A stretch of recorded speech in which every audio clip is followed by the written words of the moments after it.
Hey, I'm Colin from Teradek, and today I'm going to talk about production streaming, why you need it, when to use it, and what products are needed to maximize your workflow.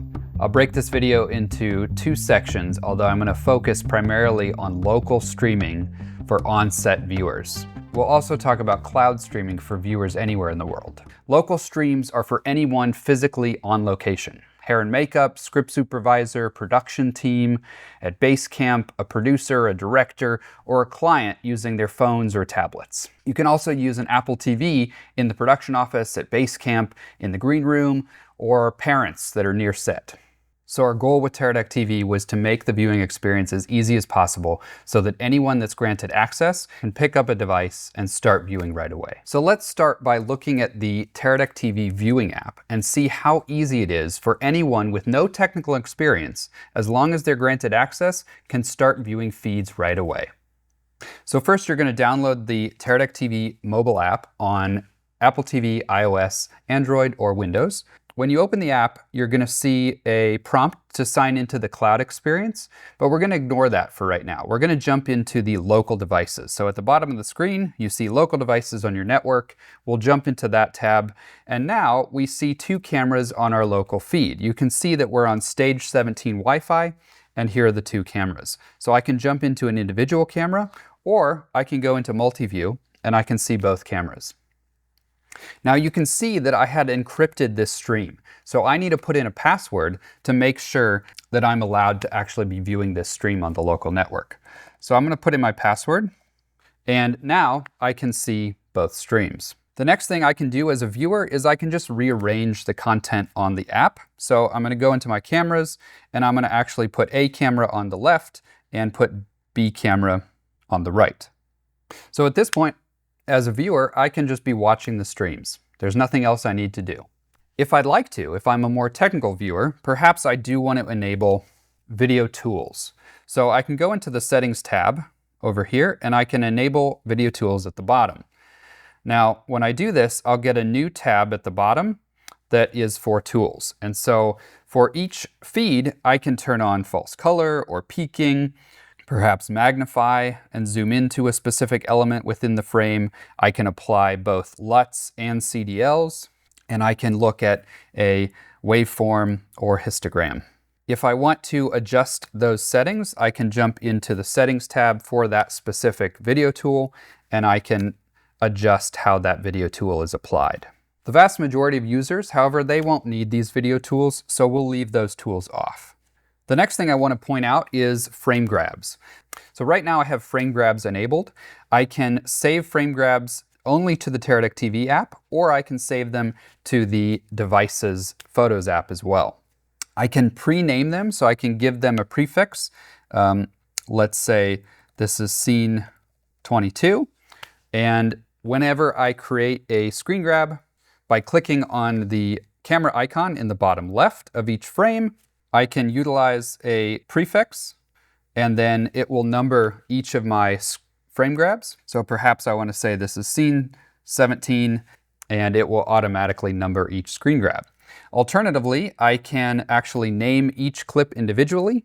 When I create a screen grab, I'll have the option to actually name it for each one. To view all my screen grabs, I click on this little photo icon at the bottom, and you'll see my screen grabs. Finally, I want to highlight that you have the ability to add a watermark to all of the camera feeds within Teradek TV. Often a DIT or AC will set up an iPad before giving it to a client or producer, so that DIT or AC can actually go in and create a custom watermark for this specific iPad. So you can see here that I have Colin's iPad set as my watermark, and you can see that within each frame. All right, so there's one other aspect of local device streaming, and that's recordings. So with the Teradek TV app and with a Serv or Prism device, we can actually pull recordings from the device, which our device will generate to an SD card on the Serv or Prism. We can actually pull those recordings to the Teradek TV app. So for productions where this is applicable, and it might not be every production, it's up to you, you can enable playback in the Teradek TV app. From the local device's home screen, we're going to go to Settings, and we're going to enable recordings from local devices. So those are playback from the SD card on the local device. So now that I've enabled it, you'll see a new tab up here at the top called Recordings. I see the devices that are on my network. Let's say I want to go to ACAM. Now again, for security reasons, you're able to assign a password to access those recordings. I will type in my password, and then you'll see the recordings that are on that particular device. So I can click on this recording recorded today, and we can actually play back that short recording. Okay, so that was a look at the viewing experience within Teradek TV.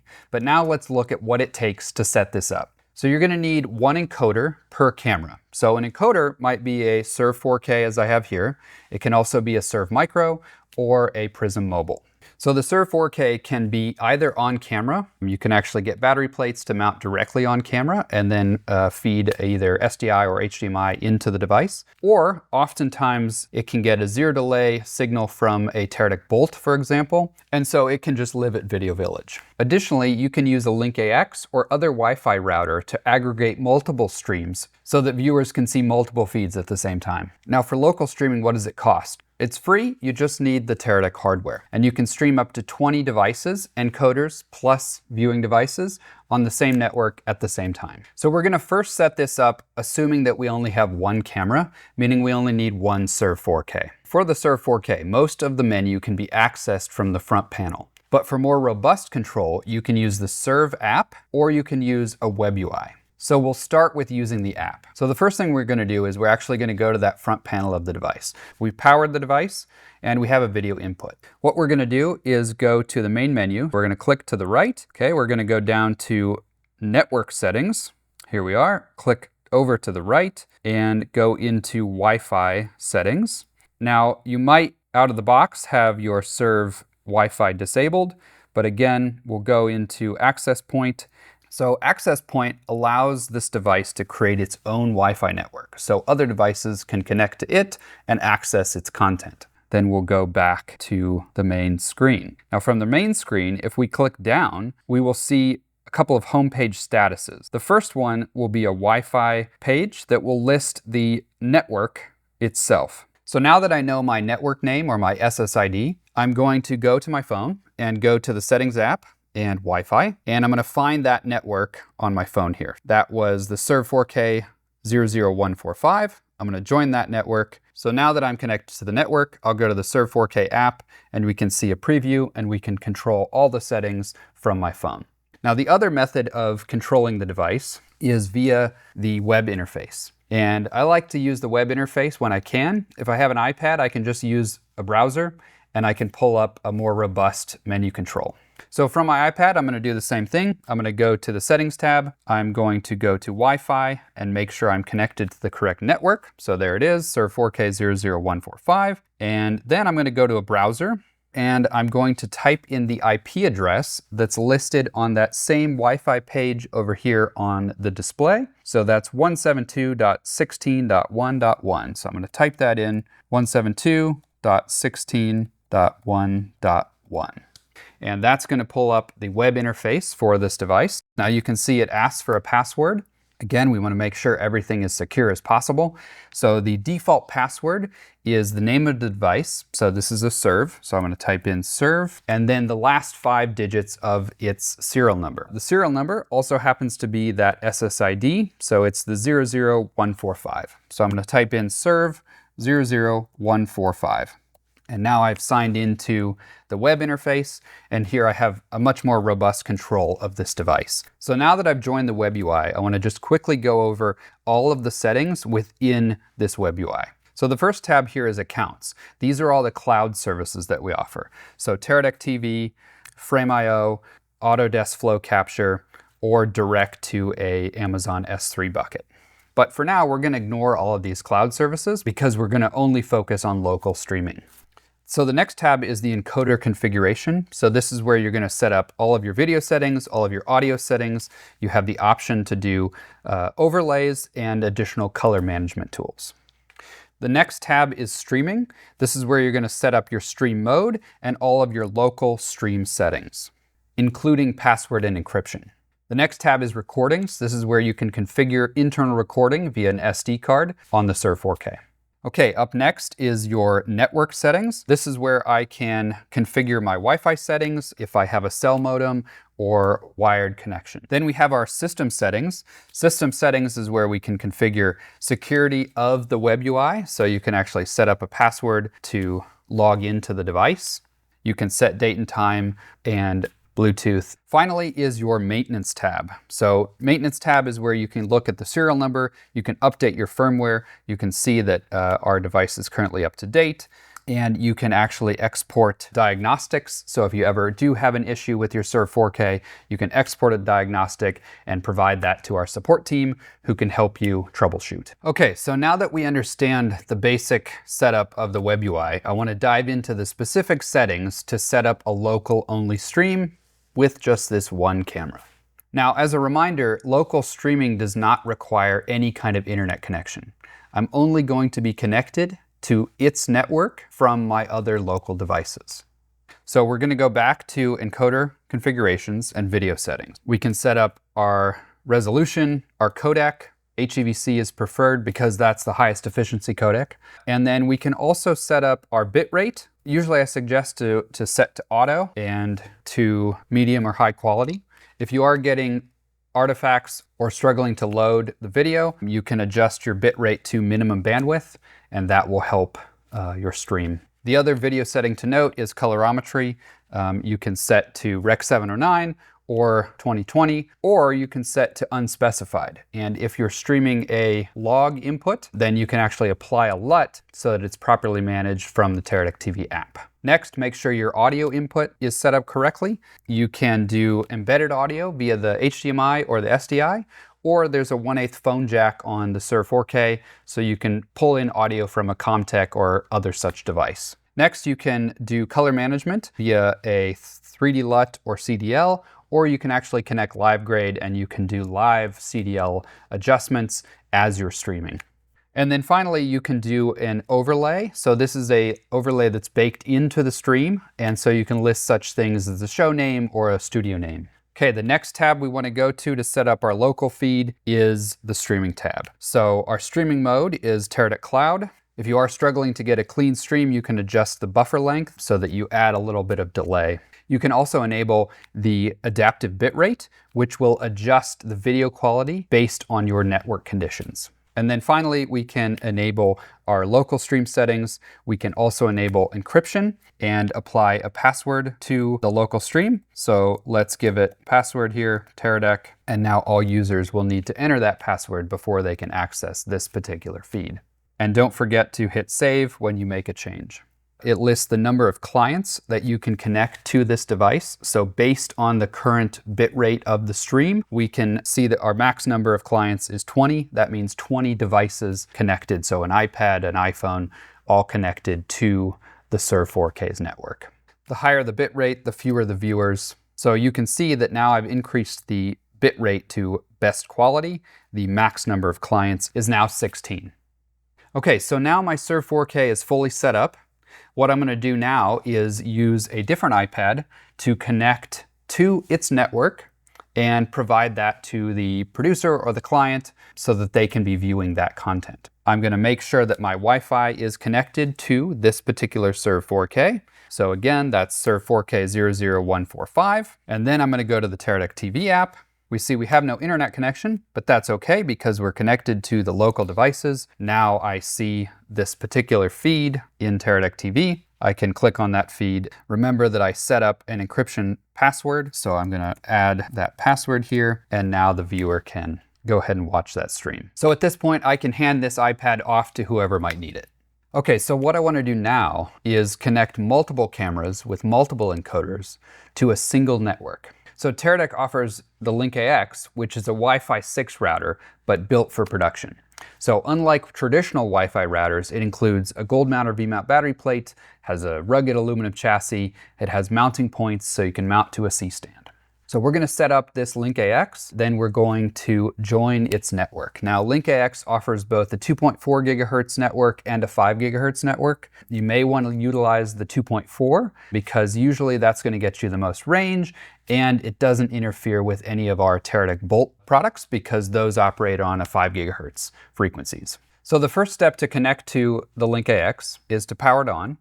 And out of the box, it's going to be set up for 2 Wi-Fi networks, either the 2.4 or the 5 gigahertz. So I'm going to choose the 2.4. I'm going to go in my device to the settings and to Wi-Fi, and I'm going to look for that network. Here it is, Link AX 2.4. The default password for Link AX is just like Serv. It's the name of the device, Link AX, and then the last 5 digits of the serial number. Now the serial number can be found on the underside of the device on a silver sticker. The last 5 digits are 00174. So I'm going to put that as my password, and now my device has connected to its network. So what I'm going to do is go to a browser, and I'm going to put in the default IP address, which is 192.168.1.1. Then it's going to ask me for a username and password. Again, the default is admin. And now I have access to the web interface of this Link AX. Under the Wi-Fi tab, I'm going to go down to the 2.4 gigahertz network, and I'm going to hit Edit. And I just want to highlight that in this tab here, we can go to General Setup, and I can configure the name of the SSID, or the network name. So again, this was set up as Link AX 2.4, but perhaps I want to change this. I've changed the name now to Stage 17 Wi-Fi 2.4. I can hit Save and Apply, and now that will be the new SSID, so people will be looking for that particular name when they join the network. Now, because I've changed the name of the SSID, I do need to go ahead and make sure my device is connected to its network. I may need to put in the password again, and then I can refresh this web UI interface. The other menu setting I want to highlight for Link AX is under wireless security here, and is the key. So this is our Wi-Fi password. Again, it's Link AX 00174. I could change this to a show name or to something specific. I'll leave it the same for now, but that is an option you have within the Link AX. Now that my network is set up, what I'm going to do is now connect my Serv 4Ks back to the Link AX's network. So I'm going to go into the Settings tab. I'm going to select the Serv 4K, then go back into a new browser window. I'm going to go to this IP address. It's 172.16.1.1. And now I'm back in the web interface for this device. So I'm going to go back down to Wi-Fi. You can see we're still in access point mode. That makes sense, but I'm going to change it to client. It's going to warn me that I may interrupt my signal connection, but that's okay because I want to now go to scan Wi-Fi, and I'm going to click on the Wi-Fi network that I set up, Stage 17 Wi-Fi, and I'm going to enter that same password, Link AX 00174 connect. This device will be connected to the Link AX. So I need to go back to my settings tab and change my network to the Stage 17 Wi-Fi. And so now my iPad is back to the Link AX. Now this time, if I look at the Serv 4K's status page, we can see that Wi-Fi is actually connected to Stage 17, and I have a new IP address. So this new IP address, I'll put into the browser, 192.168.1.129. Now I have access to the web UI through the Link AX. So now I'll enter my password again, Serv00145, and now I'm into its web UI. And if we go to the Wi-Fi tab, we can see that we are indeed connected to Stage 17 Wi-Fi. So at this point, I'm going to go back to my stream settings. There isn't really anything I need to change because local stream is enabled, encryption is enabled. I have the password set up for the particular stream. So now we'll go through the same process to set up a second camera and a second Serv 4K. So now that we've got all of the encoders connected to the Link AX, we're going to make sure that all of our iPads, Apple TVs, iPhones are also connected to the Link AX. On the client iPad, we're going to go to Wi-Fi settings, and we're going to make sure we're on that Stage 17 network. Since we are, we can now open the Teradek TV app, and there we see we have both camera feeds available within the Teradek TV app. Now I have 2 feeds listed here, but we can actually do up to 9 on an iPad or 4 on a phone or an Apple TV.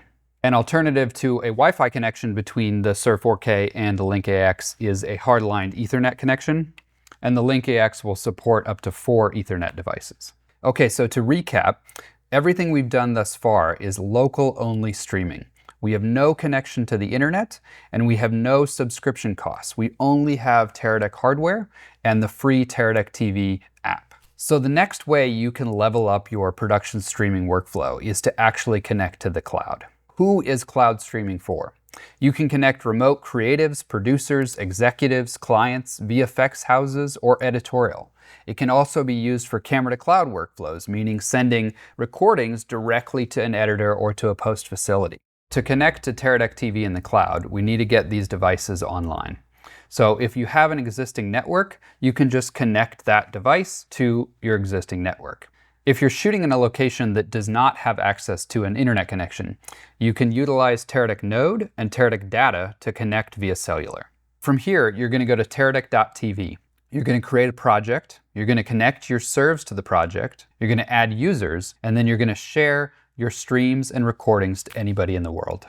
For a more in-depth look at Teradek TV in the cloud, visit our Teradek YouTube channel. Serv works with any SDI or HDMI signal. It also will pass metadata from all Arri and Red cameras and select Sony and Canon cameras. This workflow supports up to 4K P30 422 in SDR and HDR. Glass-to-glass delay depends on your network conditions, but minimum delay is about 100 milliseconds. You can enable recordings only if they are appropriate for your production. The Teradek TV app delivers encrypted, low-latency live feeds for both local and remote production environments. It has been designed with non-technical users in mind.